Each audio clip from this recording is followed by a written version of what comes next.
In 2011, Warhammer 40,000 Space Marine really left a mark, and it created itself being this cult classic almost. Now years later, we have the sequel, Space Marine 2, finally approaching on the 9th of September. I for one cannot wait for this, and it is perhaps my most hyped game of the year.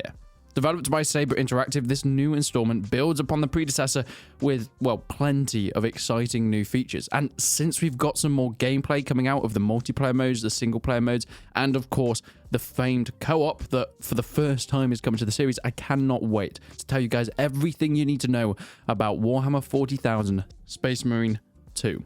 Space Marine 2 offers a compelling mix of melee and ranged combat from a third-person perspective, much like the first one, kind of faming itself and solidifying as a third-person game, moving through different linear missions with, of course, hordes and hordes of orcs. Now, well, we've got Tyranids. Players control Lieutenant Commander Titus, initially voiced by Mark Strong. Now the mantle's been taken up by Clive Standen of Vikings fame, Taken TV show fame. I think that's probably what he's most known for. Titus is not alone. He's accompanied by other Space Marines, Chiron and Gadriel, who can be controlled either by other players in the co-op modes, which we'll get onto in a little bit, or of course if you're playing single-player AI, as you'd expect, which is all completely offline, which is fantastic in this day and age. I know it feels crazy to have to define that, but yes, the single player modes are offline. You don't have to be always online. I'm so happy that this is actually a thing. This feels like we're bringing back to the days of classic titles, and they really are staying true to the original 2011 game. The combat system is dynamic and challenging. You're going to be engaging with ranged combats against lesser foes like, well, as mentioned, the Tyranids. Tyranids Gaunts, which are going to be more of your grunts. They're going to be absolutely swarming. We've already seen some of the gameplay of them stacking on top of each other, even some of the backgrounds as well, with thousands and thousands on stream at once. This is using similar technology to World War Z, since it is developed by the same people. And, well, that's how they're able to get so many people without it completely destroying the internet or your computer. Then you can switch into the intense and kind of iconic hack and slash tactics. You see, Doom often inspired these eliminations, and then they were taken on to Space Marine in 2011, and now it's kind of come onto its own thing. Some of the most beautiful and brutal takedowns, kind of crossing Space Marine with WWE. I don't know. If you want to suplex a Tyranid, I'm sure it's within the game itself. But this is where you get different types of Tyranids, like the Tyranid Warriors, who are a little bit more, well, tricky to take out, and going on to bosses later on when you have only one lad, but he's an absolute brutal behemoth to try and destroy. In its mechanics, though, the game introduces parrying and dodging with the melee. This is you being able to block some of the smaller, irrelevant Tyranids, but as we said with Tyranid Warriors, they're going to be a little bit more tricky, and especially the bosses, they're going to have some unblockable attacks, so that's going to require dodging, being able to jump between. Titus's armor, though, regenerates after performing executions. These are, well, the absolute brutal kills that I mentioned before. Much like the first game, getting buffs every time you get an execution kill.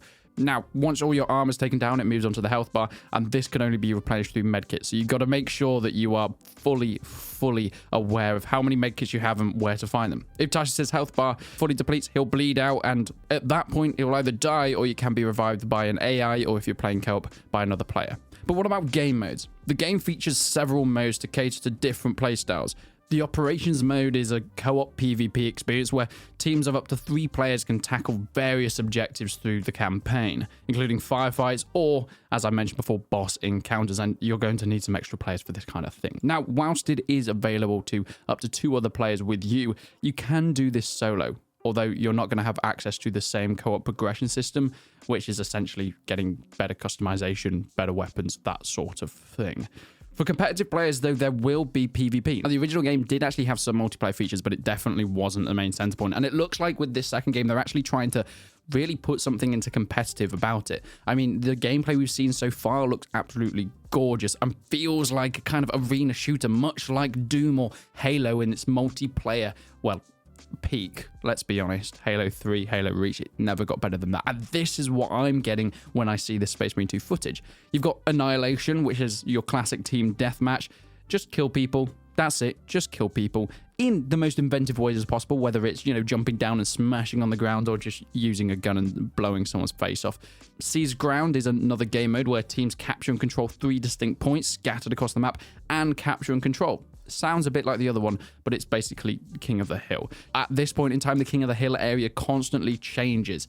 So I maybe guess it's kind of close to a Battle Royale mode. Anyway, what can you actually play in terms of classes? Well, you've got your Assault class, which is your general bolt gun, fast firing, dealing a bit of damage. You've got your Tactical classes, your Heavy classes, of course, being your full DPS guys. Bulwark, which is having a lot of armor, shield, and of course some melee options, Sniper, and Vanguard. They're all pretty self-explanatory, and they offer some incredibly different playstyles. I think there will be some overlap. However, you'll have a range of tactical options and customization within them. I've seen some of the customization that people have been doing already, people that have got early access to the game. And my God, you can go through pretty much every chapter of Space Marine. So if you've longed to recreate some of the lore-accurate arms and armor, you can do that within Space Marine 2. The amount of attention to detail and passion that's been put in, not just for the story, but the lore of being able to customize whether you want to be Space Wolves or Salamanders or the yellow ones. Yep, the yellow ones look pretty cool. The customization is also involved within the weaponry, though. You've got your bolt rifles, as you'd expect, bolt pistols. You've also got your plasma incinerators, that kind of stuff. But in melee, you've got your chainswords and your Warhammers. I mean, it wouldn't be Warhammer 40k Space Marine without the Warhammer. And these can all be used in different executions and different moves. You have different play styles for each of these weapons, and they can all be wielded in completely different ways that remain engaging and tactical, whether you are doing it in melee or at range. Now, let's talk a little bit about the offline and the campaign, because that's what I think most people are going to be looking at. If you're not playing in the co-op mode, you can do the whole thing offline, and there's about 10 to 12 hours of this campaign. Now, for me personally, when I heard this, I thought it feels a little bit short. This is a full-priced game, by the way, and it isn't cheap, especially if you go to the collector's editions, as we'll get onto in a little bit. And a 12-hour game seems, at least for the single-player portion, like I would have wanted a little bit more. How in-depth this goes, though, I guess we'll have to find out, and of course it's going to change. But because of the gameplay style and it not being open world and being more linear missions, it's not going to have as much variation as you'd expect with like side quests or collectibles. It's mostly going to be just moving through each stage of the story. However, you do have that possibility, though, of playing it on your own and then playing it with co-op and friends, and then, of course, all the multiplayer aspects. So I think there should just about be enough content here, but these are one of those things that speculation doesn't really help, and we're just going to have to jump into the game to see it. But speaking about speculation, there's been a lot of talk about post-launch content. We know that there's going to be a $250, $300 goddamn collector's edition with a cool statue. Okay, I would never really recommend pre-ordering, although this statue does look absolutely awesome. But there's also gold editions to get into the game a little bit early. And in terms of microtransactions, they have said that they're not going to feature it, but I've seen some bits of paid DLC coming in. There might be some after launch DLC later on, which is probably how they're going to get around it, by saying, look, we're not going to put microtransactions, cosmetic or otherwise, within the game itself, but later on we're going to release some expansions, and I'm assuming, you know, there's a high likelihood that some of these might be extra chapters of the Space Marines, some customization stuff, but just put in as an expansion rather than microtransactions, which would be a bit of a loophole. But as long as there's a good amount of content, maybe extra missions, extra storylines to really bulk up the game, I don't mind too much about DLCs, as long as it's not just microtransactions renamed as DLCs to get round to this. Anyway, the game was announced a long time ago, and we've seen lots of gameplay trailers, we've seen cinematics, and it's all looking very positive. But more recently, we've had actual people getting their hands on it, and it seems like the majority of receptions has been good. People are really enjoying the gameplay, and whilst not much story content has been released, in terms of melee combat and range combat, there seems to be enough variation, and the co-op as well. This is not even to mention how good this game looks. I mean, not just the mechanics of the swarms of Tyranids climbing on top of each other, the blood and gore getting splattered on your armor, or going into sort of the underground hive areas, using flashlights to fight enemies and looking a little bit alien-esque, but just the lighting and the scale, seeing the structure that's on these Citadel maps, and of course going into the jungles as well, it looks absolutely gorgeous. Now, as mentioned, it's been coming for a long time, but it is finally getting its release in 2024 on September the 9th. We are less than a month away now, and there is nothing I can be more excited for.